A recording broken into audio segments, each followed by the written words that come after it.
Hi, today I'm at Lansallos Cove. Just walked down from a great height to South East Cornwall. I just want you to look at this. It's a Cornish waterfall by the sea. We've got wild carrot growing everywhere. Creamy, fluffy, beautiful wild plants. And many species of insects. This is so important that we have this for their habitat. It's going to follow the stream all the way down into this smugglers' cove of Lansallos. They've got a little bit of blue and some silvery grey clouds up above. But the rain is staying off.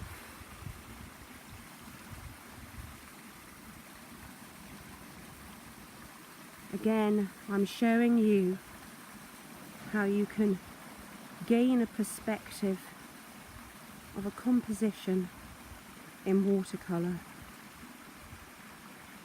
This is perfect subject for rocks. The rocks are what frame the scene. If you were going to do a watercolour wet in wet, so you would do your backwashes first. With washes of warmth, just a little bit of yellow, very pale. Then I would start putting some blue, cobalt blue probably,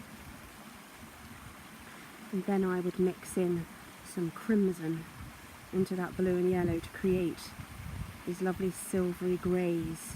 And the same greys I would reflect into the rocks as I start to carve them out.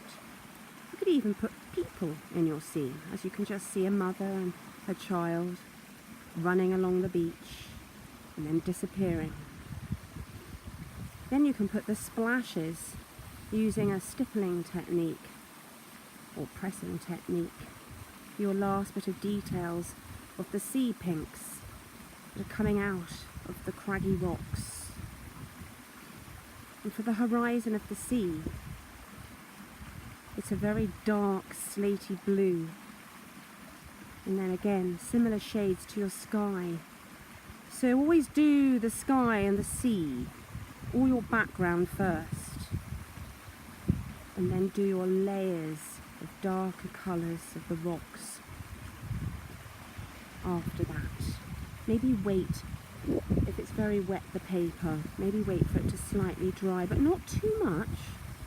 You can still create the formations while it's wet.